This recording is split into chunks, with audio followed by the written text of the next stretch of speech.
Hello, this is Gerald van Was.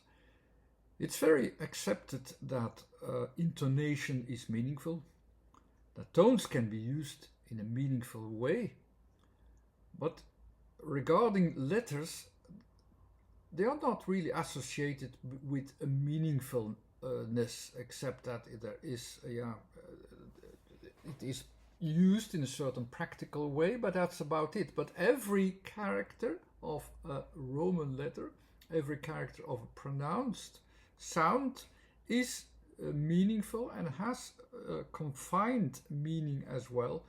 And I have developed a method to show that to you. But a very good example with it is the katakana characters that are a combination of a vowel with consonants. And they also show you, or could show you, how and in which way that we think with that. Also, how it is formed, it shows a logical system. I'm not sure how much it has been prepared when these characters were, let's say, defined for the first time. That I don't know, but they are meaningful when you start to analyze them, when you know its positions in time and space as how I have defined them. Let's go and find out how these combinations of vowel with consonants are compared to the Roman letters and are shown in the visualization of how the characters are written.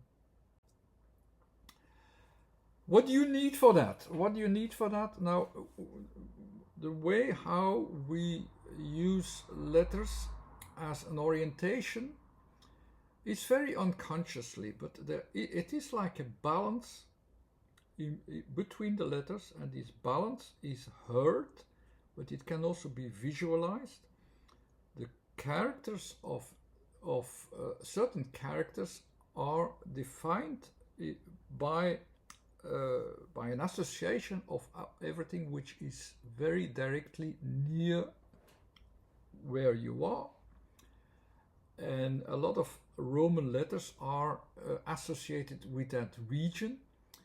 And how do I know that? They are also defined in the numerical order of the Pythagoras order of the letters. And so about 6 letters, they are into that space according a certain system with horizontal, vertical, diagonal and positions.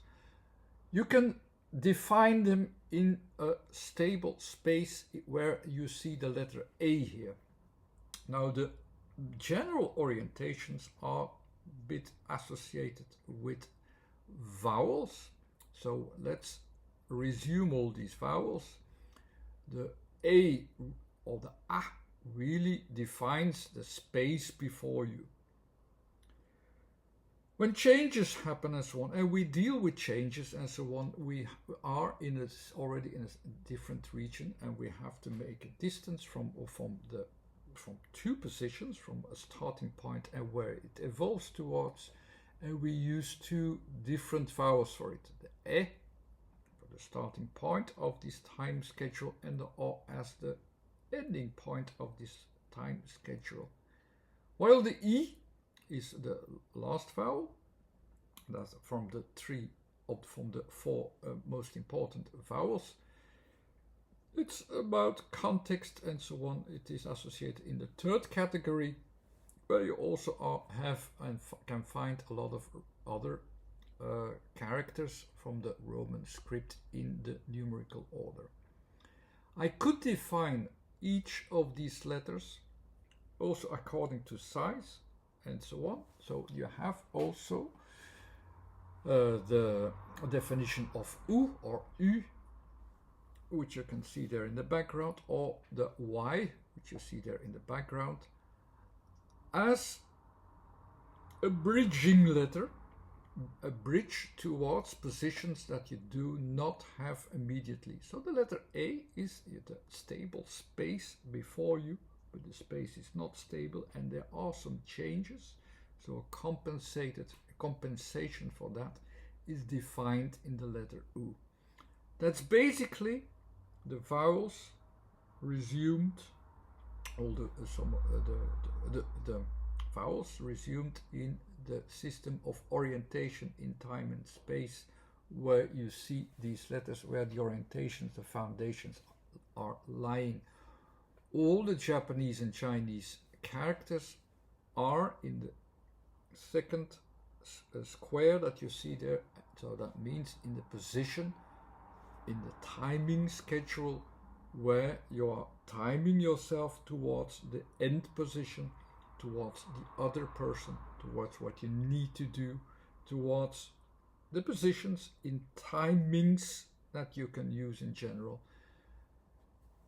So that there you will find all the letters. And I will use the letter E as a starting point to build up all the combinations with the letter E. And the letter E in the Roman script is in the second category, so I already positioned it, so that's where we associate it from that position. And the letter E in the katakana script is defined at that position that you can see there. It's always defined there, and that's the form how you can associate and have to associate the letter E.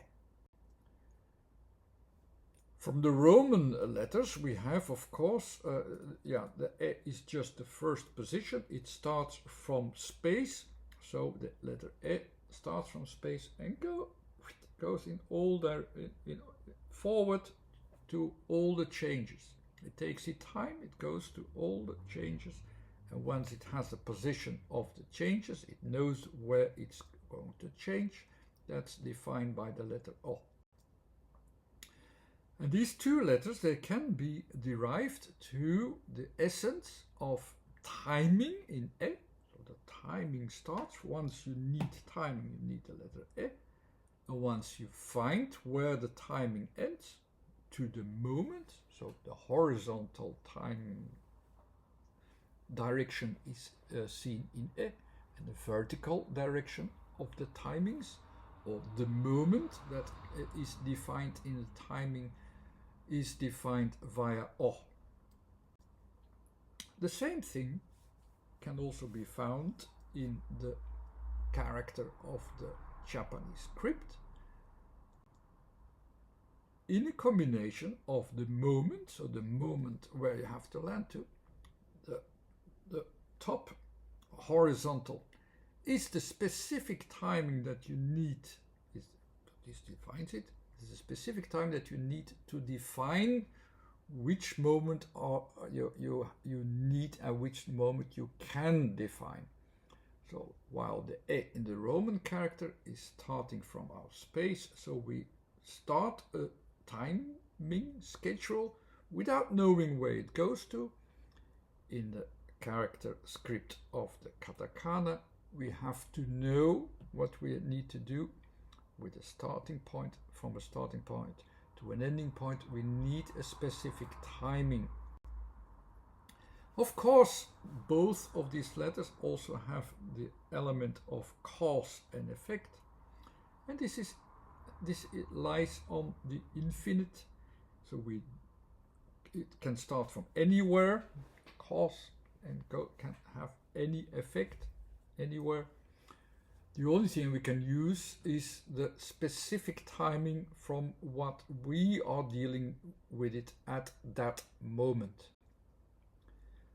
So while the Roman letter is the general time schedule from my starting point to somewhere where I don't know yet, and it gives it a time, it takes our time.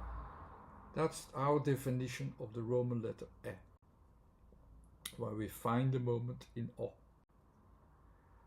In the letter E in the katakana script, it's defined in two parts. The top part is the controllable part with the start or finish. The underneath is a cause and an effect.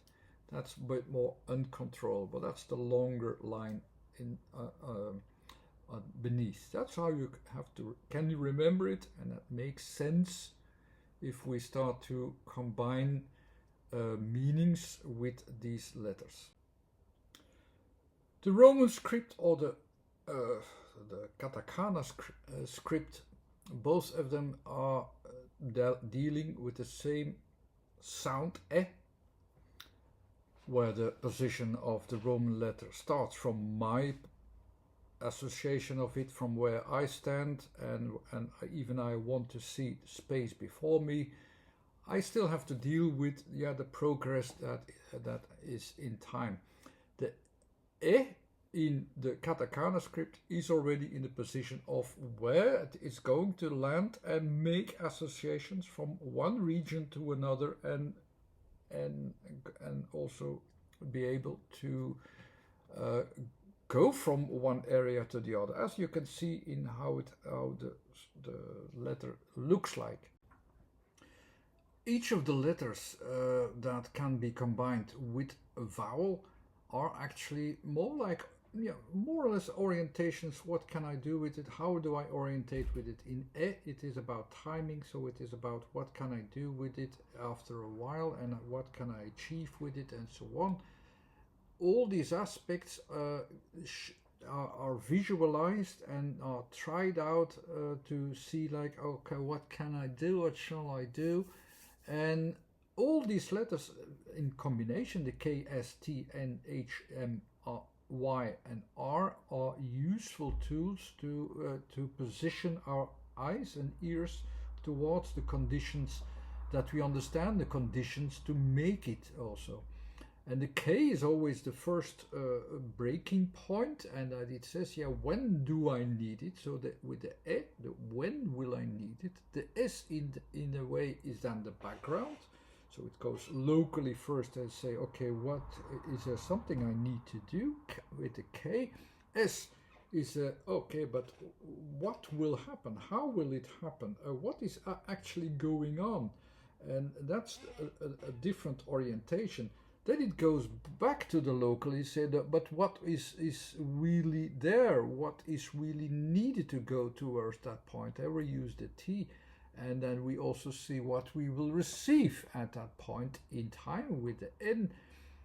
And it will, in the background, it will also see that all what is achieved there is also needed there, and it's needed within a certain range, and that you can use, of course, and there will come out new things, and there will become with M something new from it, and this is a becoming at that point. So the A is about changes, all the changes in time that develop, where you can get attention to, and the combinations with that you can make with A helps you to understand what is becoming there. So the first breaking point, the K, is the need. So where is that need there, that something needs to be changed, that I need time for something, that I need a changing moment? It's that breaking point, of course, that breaking point from where it's no longer me and my person, that there, but it's a breaking point towards something else, towards the other, towards a different time, towards a different space, towards a different opinion, towards a different approach. All these things are needed, and that's the breaking point. And there is something that you can do, and that with the Ke, that's the first realization, is needed. So it's a cause. There's a cause of it, and I will cause it to succeed with it, or to succeed not with it. And after the cause, of course, will be the effect. The first letter and letter combination, that is, of course, then Ke, and Ke is that breaking point with cause and effect. I am the cause, and there will be an effect. So I will be a cause means I make something, I take something, I will engage myself in an activity. So I will be the runner. I will be the runner in the system, and there I will make something and make a change. I will be the participant in the change. So that position of that walking person in that way is easy for you to remember how the sign of ke expresses this idea and expresses this character. So we are the cause, and the cause is clear, but yeah, what is actually, what's the next thing again after ke? So, yeah, what is causing this, that something needs to be changed, is something else. The causing of something is in the background. There is something, a general effect that is the cause of what we are doing, the general cause of why we are doing that, and so on. The S is about the full effects, all the effects, the effect from where it comes from, and also what we are doing, what we are going towards to. It is that reminder that once we engage, this engagement comes from something, goes to somewhere.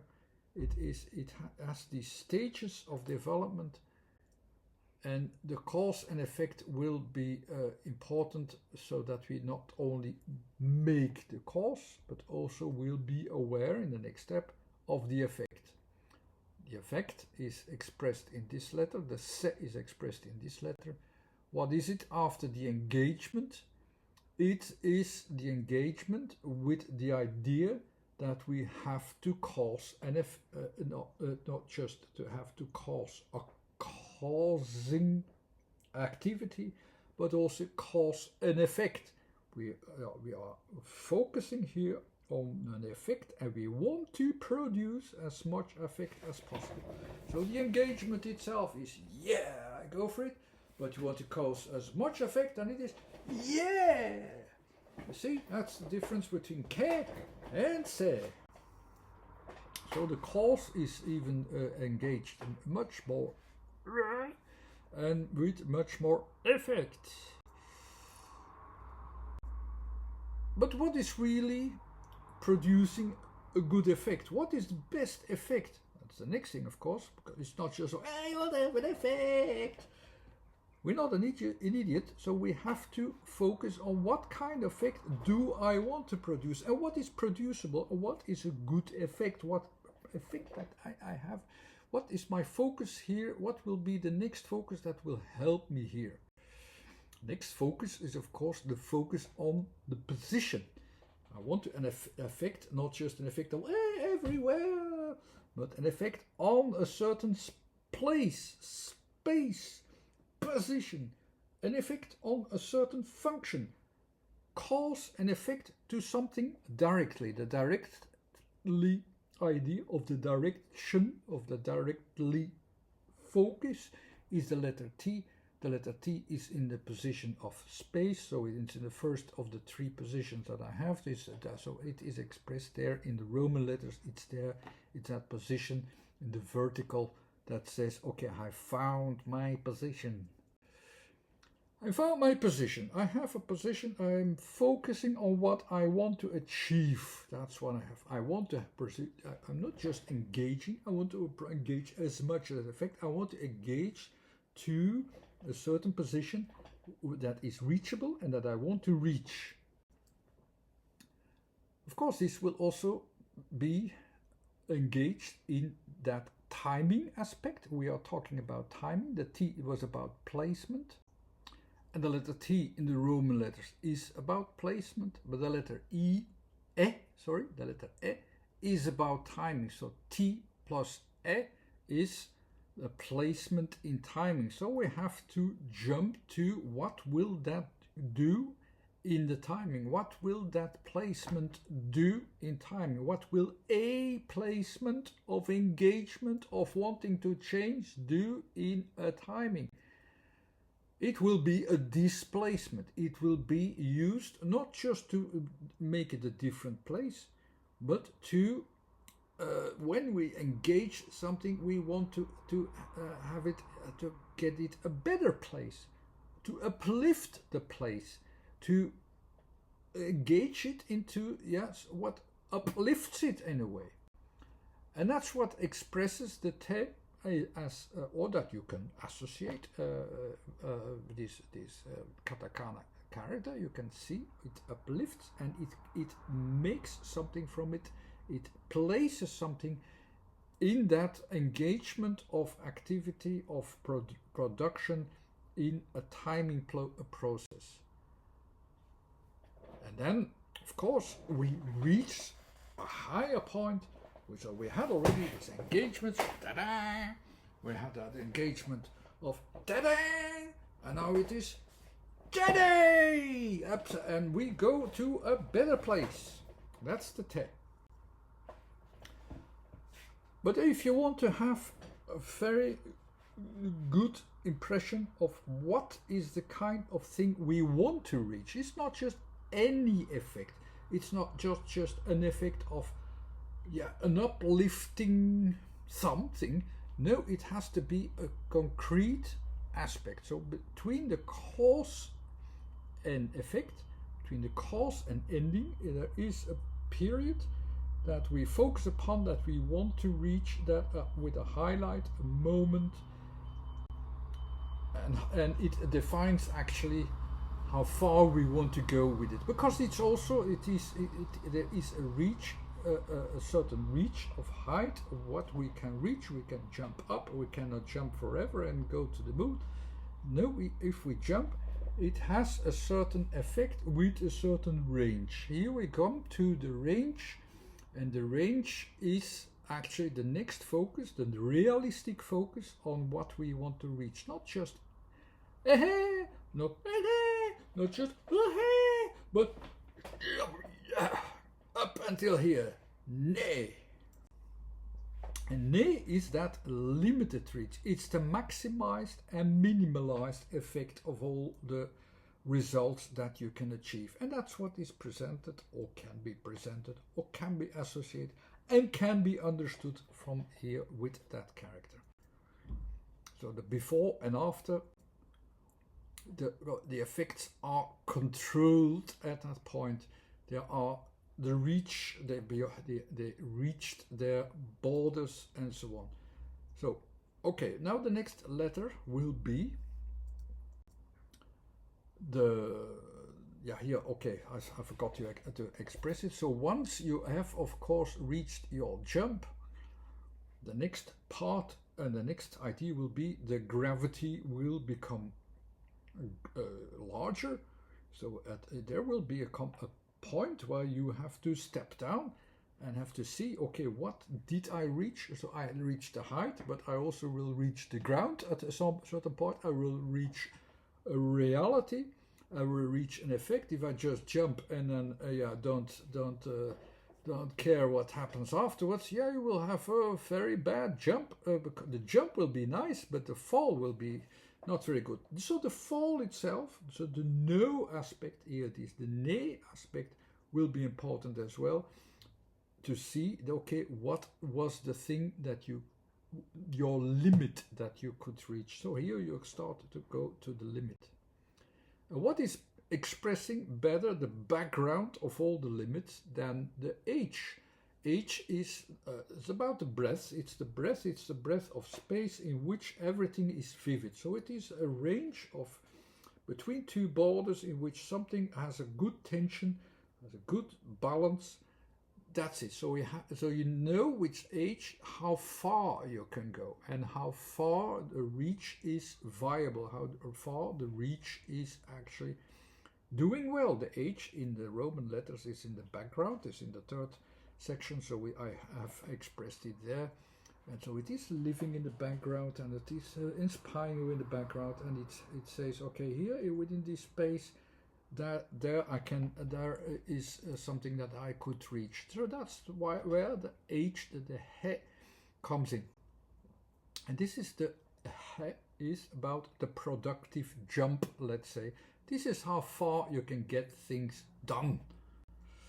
So you have the jump and you come down, actually you come down onto your feet and realize, okay, here this was a realistic jump, and I will come back to the ground, to a new place, a reachable place, and this will be a productive place. Okay, but what the next thing then, so but what kind of results will I get with this? next letter will be the M. The M is in the Roman script. There's a logic behind it. There's a yin-yang balance behind it. I can figure out also, if you really wanted to, why these letters. But these letters are in very good order to come to the practical part of why do I use it and where will I get it further. M is about, in the Roman letters, is about space. How far can the space be extended? And that's what the next letter will be. How far did I extend my limited mind and set and space? And how far did I get to come to a new area, to a new thing, to a new, really something new that I achieved. The M expresses that extra. So how far, it's in the vertical, how far can I reach something physically? So, and that's also the physical thing. The M is really, how far can I go with my hand? That's where the M comes in. I can reach only as far as my body can reach the things. And where can I go to? What does it express? It expresses actually the coming to Earth. It's the jump. After the jump, the gravity comes in.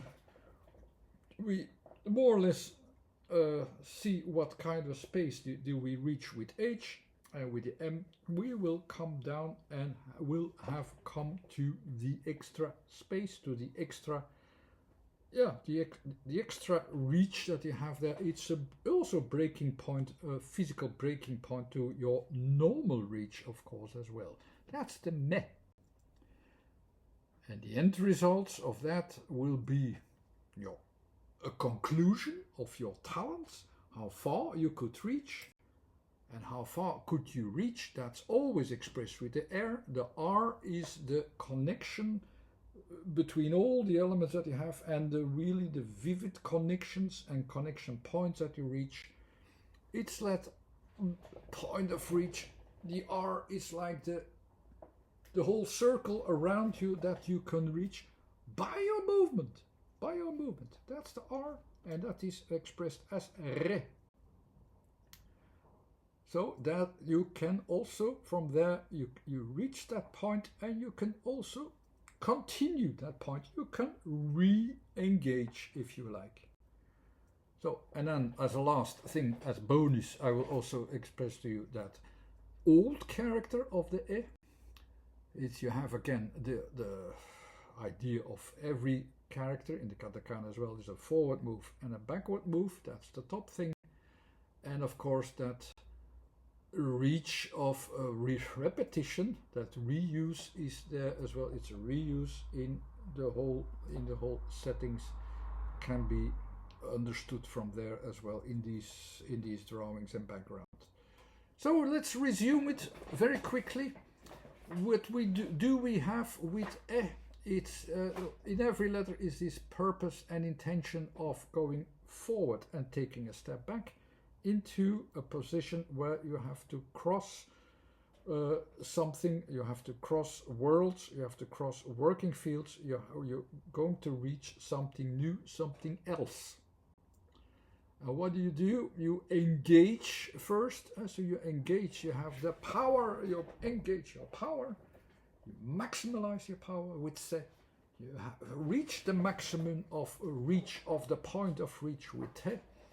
You find there a feedback or a fallback, because there will be a limit of reach, so that you have to deal with ne as well. What you're going to reach in space is being understood from your jump with he. You're going to find the outer reach of spaces what you can reach, and you will achieve that point of reach with me. And you can repeat it, if you like, with re. In this way you can understand all the characters, the katakana characters, from this jumping and activity and so on. And that mindset of e is already understood with this as well. So I think that was then a good example to make you realize not just the mindset of what is behind the combinations of letters that can be made with but also the katakana script itself. And that can be remembered. I hope it can be remembered better this way, thanks to this. Anyhow, here you have them again expressed differently. You move towards something, you activate, you exceed, you come further, and consequently, of course, also the gravity will come back, but you can still overcome a certain space. You can take it again with you and repeat what you're doing. Here is some words in it. So the disadvantage is of course first felt in ne, or ne is also the expression for no or neer, going down. The hey is also known as a word to welcome. Me is also known as a word to go along. Re is also known as a word as a repetition. Se is also used as a word, I say se. When you don't like it as someone crosses the line, but it is about crossing the line. And te is something that you still go. It's like to or to do. It is somewhat comparable. So they're all words that you can derive already from it and associate from it, and makes it more easy also to remember the series. I hope these were helpful tool and for learning the letter associations, letter combinations, the letter meanings, the meaningfulness of letters, and also the katakana script itself as well. Okay, thank you very much. Thank you for watching. Thanks again. Bye.